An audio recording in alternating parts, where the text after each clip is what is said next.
what is sexual reproduction and why it is the secret behind the diversity of life on the earth. Today we are breaking down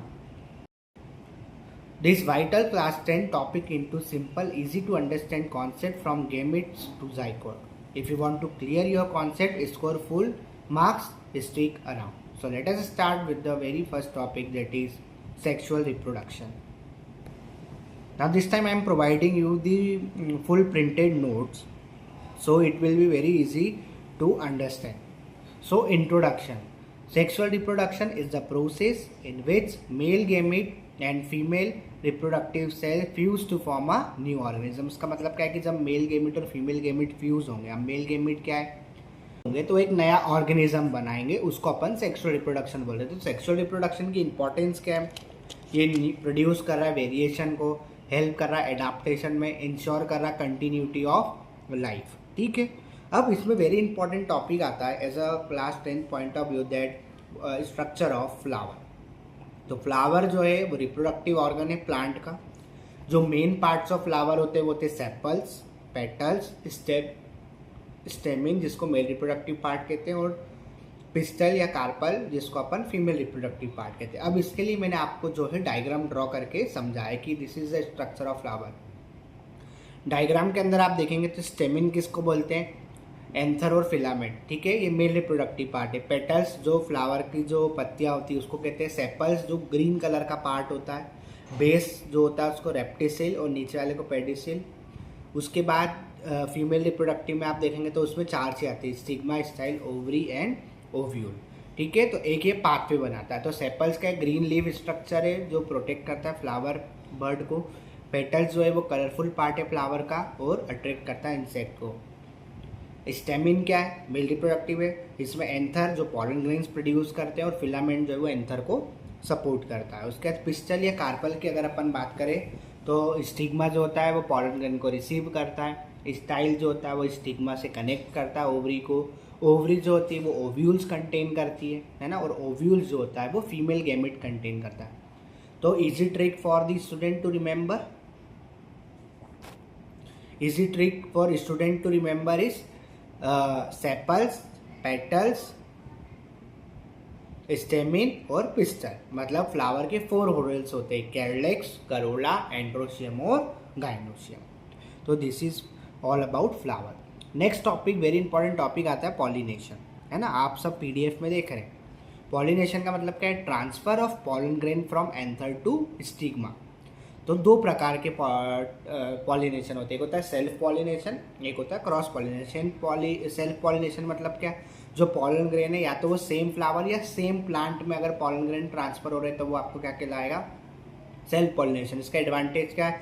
इसमें pollen का wastage कम होता है, ये parental character को maintain करता है। और cross pollination क्या होगा?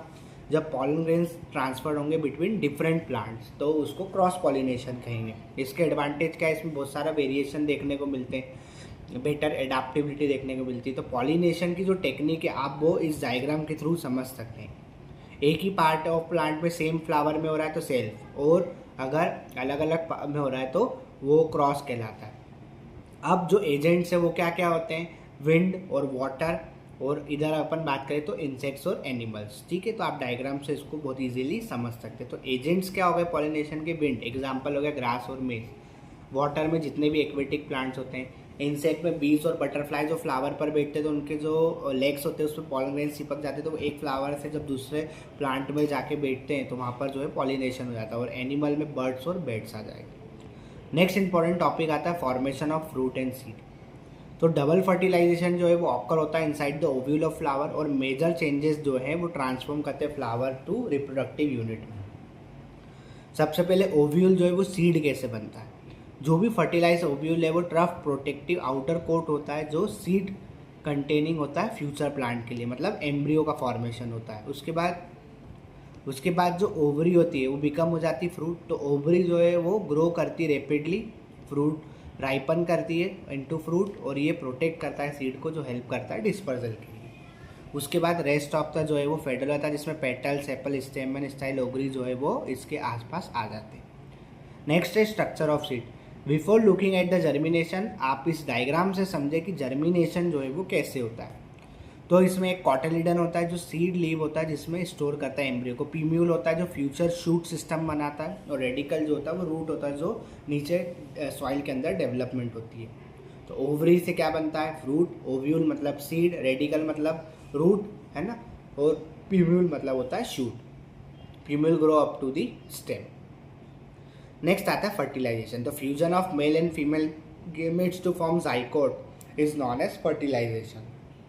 फर्टिलाइजेशन का जो डायग्राम है आप इसमें समझ सकते हैं कि स्पर्म जो है जब वो एग के साथ फ्यूज़ होता है ना, तो वहाँ पर कैसे जो है न्यूक्लियस का फॉर्मेशन होता है, क्लीवेज बनता है, और कैसे हिप्लॉइड से वो डिप्लॉइड में कन्वर्ट होता है, और जो है वहाँ पर फॉर्मेशन हो जाता है जाइकोट का, और जाइकोट धीरे धीरे वो काय में कन्वर्ट होने लगता है एम्ब्रियो में। ठीक है, तो इंपॉर्टेंस क्या होगी सेक्सुअल रिप्रोडक्शन की, प्रोड्यूस करता है वेरिएशन, हेल्प करता है इवोल्यूशन में, इंक्रीज करता है सर्वाइवल चांस, और मेंटेन करता है स्पीशीज की कंटिन्यूटी। नेक्स्ट आता है mail reproductive system. Mail reproductive system जो है वो आपका टू प्राइमरी फंक्शन है जो प्रोड्यूस करता है मेल गेमेट ना, जिसका नाम है स्पर्म, और ये डिलीवर करता है in the site of fertilisation. मैंने डायग्राम जो है आपके लिए विथ लेबलिंग जो है मैंने मेंशन करा हुआ है पीडीएफ में, तो आप इसको देख सकते हैं। जो दो टेस्टिस होते हैं, है ना, प्रोस्टेट ग्लैंड होता है, सेमिनाइल वेसल्स होता है, वास्ट डिफरेंस होता है, यूरिनरी ब्लैडर होता है, वो सारी चीज़ें जो है इसमें हमको देखने को मिलती है।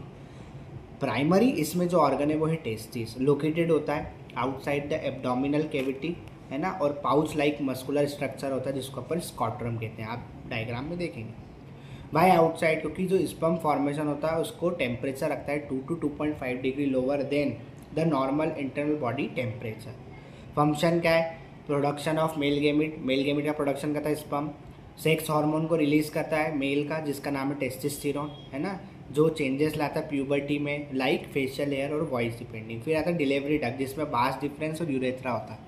वास डिफरेंस जो होता है वो लॉन्ग ट्यूब कैरी करता है जो मेच्योर स्पर्म को टेस्टिस से इनटू एब्डोमिनल कैविटी बताता है। यूरेथ्रा जो होता है कॉमन पैसेज होता है for both urine from urinary bladder and sperm from the vas deferens, और ये रन करता है through the penis to the outside. Next आता है एसोसिएटेड ग्लैंड जिसको सपोर्टिव सिस्टम भी कहते हैं। तो ये वास डिफरेंस से ट्रेवल करके दो मेजर ग्लैंड करता है, एक होता है प्रोस्टेट ग्लैंड और एक होता है सेमिनाइल वेसल्स। ठीक है, तो वेरी कॉमन जो होता है वो क्लास 10 में क्वेश्चन पूछा जाता है कि why are this secretion important. Secretion important क्यों, क्योंकि ये प्रोवाइड करता है फ्लूइड मीडियम, मेक करता है ट्रांसपोर्ट ऑफ स्पर्म ईजियर। दूसरा ये प्रोवाइड करता है न्यूट्रिशन जिसका नाम है फ्रक्टोस या प्रोटीन जो एनर्जी देता है स्पर्म को। स्पर्म प्लस ग्रेनुलर सिक्रीशन ये बताता है सीमेन। तो this is all about male reproductive system. Next आता है female reproductive system. Female reproductive system जो होता है वो डिजाइन कराया था to produce female gamete like egg या ओवम। ये प्रोवाइड करता है साइट फॉर फर्टिलाइजेशन और सपोर्ट करता है development of the baby. Diagram जो है मैंने यूरेथ्रा का आपको जो है मेंशन करा हुआ है इसमें फीमेल रिप्रोडक्टिव सिस्टम का। इसमें ऑर्गन होते हैं ओवरी, तो पेयर ऑफ ओवरीज होती है जो लोकेटेड करती है इधर साइड ऑफ लोअर एब्डोमेन। इसका फंक्शन क्या है, ये भी जैसे फीमेल गेमेट देता है जिसका नाम है एग और ओवम, है ना। और a girl is born with thousands of immature egg already in her ovary at the puberty at this became mature rate of 1 egg per month from. तो पर मंथ जो अल्टरनेटिवली ओवरी में इसमें एक जो है वो रिलीज होता रहता है। दो हार्मोन रिलीज करते हैं ये, ईस्ट्रोजन और प्रोजेस्टेरोन। ये भी प्यूबर्टी और मेंस्ट्रुअल साइकिल में जो है चेंजेस लाता है। नेक्स्ट आता है आपका फेलोपियन ट्यूब जिसमें ओविडक्ट कहते हैं। इसमें 2 लॉन्ग ट्यूब्स होते हैं जो कैरी करते हैं मेच्योर एग को फ्रॉम दी ओवरी, है ना। और क्रूशियल एग्जाम पॉइंट से तो फेलोपियन ट्यूब जो होता है वो साइट ऑफ फर्टिलाइजेशन होता है where the sperm meets the egg, जहाँ पर स्पर्म जो है एग से मेट करता है, फर्टिलाइजेशन जहाँ होता है। यूट्रस जिसको मदर बूम कहते हैं, ये elastic inverted pear shaped muscular bag होता है। इसका फंक्शन है कि ये जो है डिज़ाइन करता है, होल्ड करता है, प्रोटेक्ट करता है, नरिश करता है जब फीटस का इसके अंदर फॉर्मेशन होता है। तो यूट्रस जो है वो ओपन होता है वेजाइना में through a narrow opening called cervix. फिर आता है वेजाइना जो होता है वो मस्कुलर ट्यूब होता है जो लीड करता है आउटसाइड ऑफ दी बॉडी और एक्ट करता है as a passage for receiving sperm during the mating and service in the birth canal. अब यहाँ पर 2 प्रकार के क्वेश्चन आते हैं कि कब एग क्या होगा जब एग फर्टिलाइज होगा और क्या होगा जब एग फर्टिलाइज नहीं होगा। तो पहले अपन बात करते क्या होगा जब एग फर्टिलाइज होगा। तो जब एग फर्टिलाइज होगा तो जाइकोट बनेगा, जाइकोट धीरे धीरे डिवाइड होगा और एम्ब्रियो बनाएगा, फिर वो जाकर यूट्रस से जो है अटैच हो जाकर इनर लाइनिंग बनाएगा। तो उस प्रोसेस को इम्प्लांटेशन कहते हैं, कई बार इसकी डेफिनेशन पूछी जाती है। अब इसमें एक इंपॉर्टेंट टॉपिक आता है प्लेसेंटा।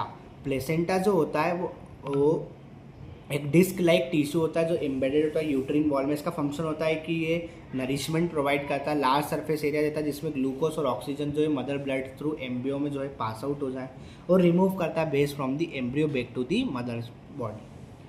फिर नेक्स्ट आता है गेस्टेशन पीरियड, डेवलपमेंट होना चाइल्ड का इनसाइड दी मदर बूम। ये रफली 9 मंथ लेते हैं, मतलब मोटा मोटा अगर अपन इसको देखें तो 280 डेज, ठीक है। तो वो उसको गेस्टेशन पीरियड कहते हैं। अब कब होगा, अब क्या होगा जब एग फर्टिलाइज नहीं होगा, तो द एग जो है वो वुमेंस की जो मदर की जो मतलब बूम होती है उसमें 1 डे तक रहता है।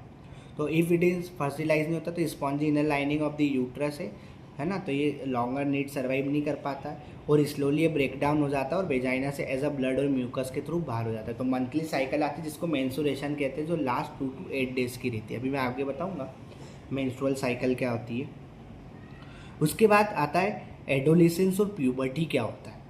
एडोलिसेंस की अगर अपन बात करें तो ये पीरियड होता है लाइफ जिसमें 11 to 19, जिसमें रिप्रोडक्टिव मेच्योरिटी देखने को मिलती है बॉयज़ और गर्ल्स में। तो प्यूबर्टी का एक फिजियोलॉजिकल प्रोसेस है एडोलिसेंस की, जिसमें ह्यूमन बॉडी जो है वो कैपेबल हो जाती है for sexual reproduction, driven entirely by the humans. तो अगर अपन प्यूबर्टी की बात करें तो बॉयज़ में जो चेंजेस देखने को मिलते हैं वो 12 to 14 ईयर्स में दिखते हैं, और गर्ल्स में जो है वो 10 to 12 एजेस में दिखने लगते हैं। अब अगर अपन बात करें बॉयज़ की, तो बॉयज़ में टेस्टोस्टेरोन का जो है प्रोडक्शन स्टार्ट हो जाता है, इनकी वॉइस डीप हो जाती है, ग्रोथ इनकी बढ़ने लग जाती है, एडम्स एप्पल जो है वो आ जाता है, फेशियल हेयर ग्रोथ होती है फेस और बॉडी पर, और शोल्डर जो है ब्रॉडनिंग होने लगते हैं।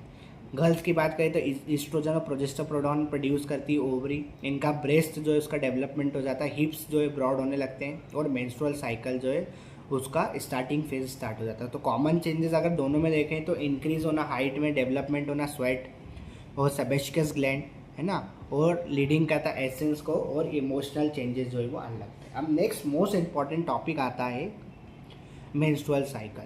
तो ये 28 डेज साइक्लिक प्रोसेस होती है जो डिज़ाइन करी जाती है, जो प्रिपेयर करती है बॉडी को, फीमेल बॉडी को for potential pregnancy. If pregnancy does not happen system reset, ठीक है। तो ये डायग्राम में आप समझ सकते हैं। तो to make this highly visual हमने इसमें क्या करा है कि फेज 1 जो मेंस्ट्रुएशन का था वो डे 1 to 5 होता है। इसमें क्या होता है कि जो प्रीवियस साइकिल में जो फर्टिलाइज नहीं होता तो ब्लड जो है वो थिक हो जाता है और यूट्रस से रिलीज होता है, तो नो लॉन्गर जो है उसको नीड होता है।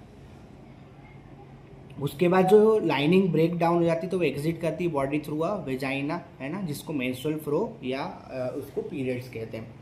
फिर फॉलिकुलर फेज आता है ना, इसमें जो हार्मोन्स होते हैं वो ओवरी को, मैच्योर ओवरी को ब्रेक डाउन करते हैं egg inside the small sac like structure जिसको फॉलिकल कहते हैं। ये यूट्रस जो वो रीबिल्डिंग स्टार्ट करती है इनर लाइनिंग में और उसको कोजी बनाती है पोटेंशियल। फिर आता है ओव्यूलेशन, है ना, कई बार इसकी डेफिनेशन पूछ लिया था कि व्हाट इज ओव्यूलेशन। तो ये 14 डे पर देखने को मिलता है, माइलस्टोन इवेंट जो मैच्योर करता है फॉलिकल और रप्चर करता है ओवरी को, रिलीज करता है egg into the fallopian tube. उसके बाद लास्ट फेज आता है ल्यूटियल फेज। तो ल्यूटियल फेज जो होता है एम्प्टी फॉलिकल जो होता है वो ट्रांसफर करता है स्ट्रक्चर में और कॉर्पस ल्यूटियम बनाता है और सिक्रेट करता है प्रोजेस्टेरोन जो कीप करता है यूट्राइन लाइनिंग थिक वॉल को स्पॉन्जी बनाता है। तो ये फर्टिलाइजेशन ऑकर साइकिल जो है वो पॉज हो जाती है, और अगर फर्टिलाइजेशन नहीं ऑकर होता तो ये जो है वो ब्रेक डाउन जो है वो इसमें चलता रहता है। इसमें 2 इंपॉर्टेंट चीज़ आती है, एक आता है मेनार्क और एक आता है मोनोफेज। तो स्टार्टिंग फेज जो होता है गर्ल्स में जो आता है ऑनसेट ऑफ द प्यूबर्टी उसको मेनार्क कहते हैं, जो 10 से 12 साल में आता है। और मोनोफेज ये होता है कि जब मेंस्ट्रुअल साइकिल स्टॉप हो जाती है, जो परमानेंटली सीजेशन हो जाता है, वो वुमन में हमको 45 से 55 की एज में दिखता है, तो उसको अपन मोनोपॉज। नेक्स्ट आता है डेवलपमेंट ऑफ एम्ब्रियो। एम्ब्रियो का डेवलपमेंट कैसे होता है, तो फर्टिलाइजेशन जो होता है वो स्टार्टिंग पॉइंट होता है जिसमें मेल और फीमेल गैमेट मिलकर जाइकोट बनाते हैं, ओविडक्ट में रिजल्ट करता है कि वहाँ पर जाइकोट का फॉर्मेशन होता है।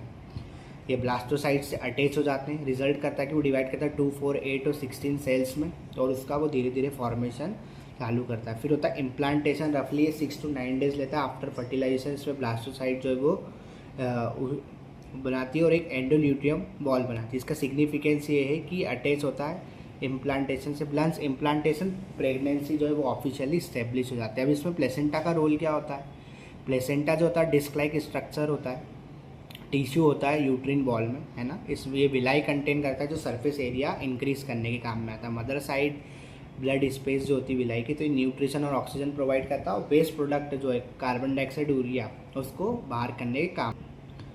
तो समरी से अगर जाने तो जाइकोट जो है उसकी लोकेशन फेलोपियन ट्यूब में होती है। सिंगल फर्टिलाइज सेल होता है। एम्ब्रियो जो होता है मूविंग टू यूट्रस, ये डिवाइड करता है बॉल ऑफ दी सेल्स को। इम्प्लांटेशन यूट्रिन बॉल में होता है। एम्बेडेड करता है एम्ब्रियो इनटू द एंडोलिटियम, और फीटस जो होता है वो यूट्रस को। Stage of embryo where body part जो है वो आइडेंटिफाई होता है ना। फिर है मेथड ऑफ बर्थ कंट्रोल। तो इसमें 4 कैटेगरीज आती barrier method, chemical method, intra uterine device और सर्जिकल मेथड। बैरियर मेथड में जो है आप कॉन्ट्रासेप्टिव मेथड्स का जैसे कॉन्डम्स का आप उसको यूज़ कर सकते हैं। केमिकल मेथड में जो है आप ओरल पील्स का जो है वो यूज़ कर सकते हैं। इंट्रा यूट्रिन डिवाइस जो है वो कॉपर टी जो वेरी कॉमन एग्जांपल है। सर्जिकल मेथड में वेसेक्टॉमी और टिबेक्टॉमी। वेसेक्टॉमी मेल में होती है, इसमें बांस डिफरेंशिया को टाइड और कट कर दिया जाता है जिसमें स्पर्म का प्रोडक्शन नहीं हो पाता, और टिबेक्टॉमी में फेलोपियन ट्यूब को कट कर दिया जाता है और टाइट कर दिया जाता है। लास्ट टॉपिक आता है sexually transmitted disease. Sexually transmitted disease जो है वो सेक्सुअल कॉन्टेक्ट से होती है ना। तो इससे क्या हो जाता है, डिसीज़ कॉज हो जाती है। एक होती है बैक्टीरियल इन्फेक्शन, है ना, जैसे गोनेरिया और सिफिलिस, और एक होता है वायरल इन्फेक्शन, ठीक है, जिसको HIV एड्स और वेड्स के नाम से जानते हैं। तो ये जो PDF नोट्स है ये मैंने आपको प्रोवाइड करें for the topic sexual reproduction. अगर आपको ये पसंद आए तो आप उसको लाइक करें, शेयर करें और कमेंट करें, और अगर आपको कोई भी टॉपिक में डाउट हो तो आप कमेंट सेक्शन में जाकर मुझसे पूछ सकते हैं। सो